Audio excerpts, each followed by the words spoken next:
Playing on a Budget is brought to you by CoolStuffInc.com, the best Magic the Gathering singles and sealed retailer on the internet, GatheringMagic.com, your #1 source for Magic Gathering news and content, and RogueDeckBuilder.com, my personal channel filled with innovative and entertaining Magic the Gathering rogue brews.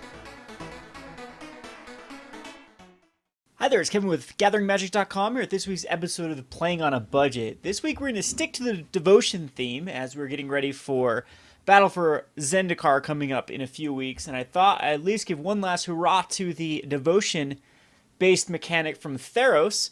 We've done black, we've done blue. Naturally, our next route is to go to red, and then I might try white. I probably won't get to green because green is still a pretty mainstream deck, but we might try it for just playing on a budget to show you how it works. But again, it's been pretty consistent this entire season of Standard. Even in I would say it was a pretty consistent deck with Theros and Return to Ravnica. So during Theros and Return to Ravnica, there was a mono red devotion deck. I think that that Khans offers a lot less than Return to Ravnica did for the mono red, but there is some cool additions, like especially the Crater's Claw. Can go crazy with Nykthos, Shrine, and Nyx. We do lose a couple of the really good devotion generators like the Boros Reckoner, but we do add like Thunderbreak Regent, which I think is a very powerful card as well. So I'd like to try this out. I've never tried a mono red devotion, and this one's going in this con season, and this one's actually going to have a little bit of a dragon theme to it. I thought about putting in the Dragon Tempest, but the 2-drop slot was pretty much full with cards like Mardu Scout and Dragon Whisperer. Since this is a play in a budget, we won't be running Eidolon of the Great Revel, but I really think that if you do have the Eidolons, you'd probably want to replace it with the, or you probably want to place the Mardu Scout with the Eidolons, or maybe even this Avaricious Dragons for Eidolons to get that more devotion out quicker. So before we go over the complete deck tech, we'll go over the prices brought to you by CoolStuffInc.com. So this one I've put right at the it's $99.64, not including the commons and uncommons. So the most expensive card I believe in this deck is going to be the Nykthos Shrine of Nyx at $6.49. I did have a Purphoros in the list at one point, but had to cut it. It was around $7 mark too, and it just put us right above that budget. So Purphoros is a card that I definitely would flirt with. You can get with Purphoros, the good thing about him is you can use any unused mana to actually pump up your guys, and that 2 damage whenever a creature comes into play is quite relevant. I think pretty good with the Dragon Whisperer. Now, Dragon Whisperer has some Dragon Tempest, and we might actually throw a Dragon Tempest over in the sideboard. We'll play a few decks and see how well this particular list works, and then we might want like just one in the main board for fun sake and whatnot. So anyway, let's go back to the deck tech. And for our mana base, we're going to run 4 Nykthos Shrine of Nyx and 2 Haven of the Spirit Dragon, because I think it's worth it in this deck because we're running 12 dragons, and the rest be basic mountains.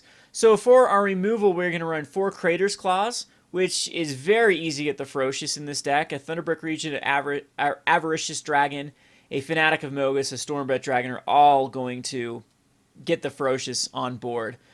We also can pump up a Dragon Whisperer to get the Ferocious, but I think at that point you don't want to be dumping in mana to make a weaker Crater's Claw. You just dump in the 4 mana that it would take to put this guy up to a 4 directly into the Crater's Claw. And there are the removal spells can be Draconic Roar, which is incredibly powerful in the metagame. We're either going to have a dragon out on the battlefield, or we're going to be able to reveal a dragon. And that's one of the reasons why I also want to try this Avaricious Dragon. There was a mono red list that was very similar to this that I was able to find, but they only ran Stormbreath and Thunderbreak, and I don't think that's quite enough to really justify the Draconic Roar over like a card like Lightning Strike. So we'll see if this Avaricious Dragon actually ends up being good. I think with mono red, you do clear your hand quite quickly, and one of the problems with mono red is then drawing cards, and this guy draws you an extra card per turn, but then you do have to discard your hand. So this guy's going to be played as a last resort, and you're not going to want to play him.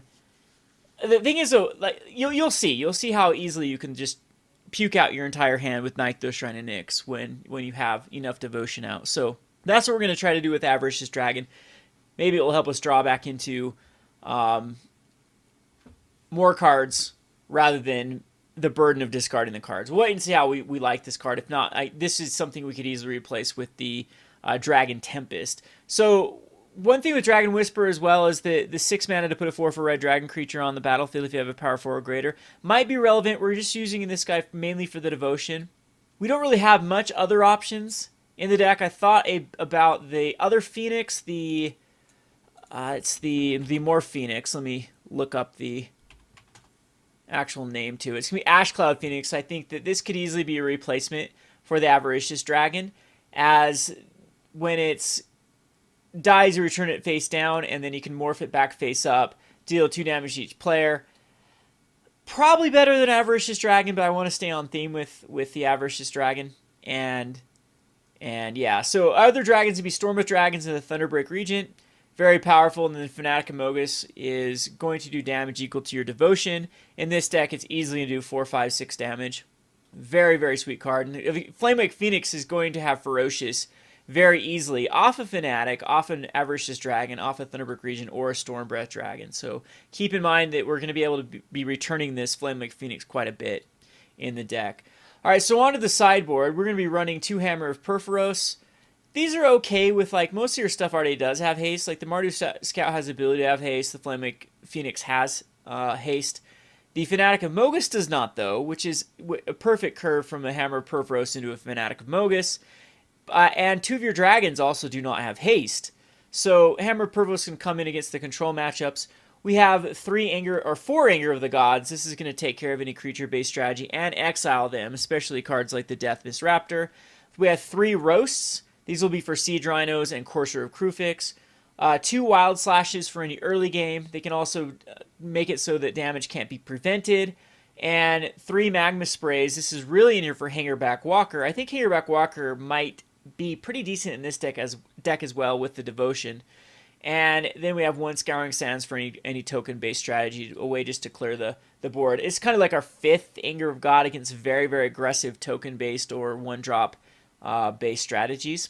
And if we don't like this card, I think this one will be the cut for the Dragon Tempest, because Dragon Tempest can also get rid of tokens with every time a dragon comes into play, at least does 1 damage to our creature or player. So we're going to go out and try this list. We might end up making a little bit of additions and subtractions to it to see how well it plays against the metagame. This has been Kevin with GatheringMagic.com. Thanks for watching. Thanks for watching Playing on a Budget. If you haven't already, please subscribe to Gathering Magic and check out our Playing on a Budget playlist, which contains every episode. Thanks again, and hope to see you soon.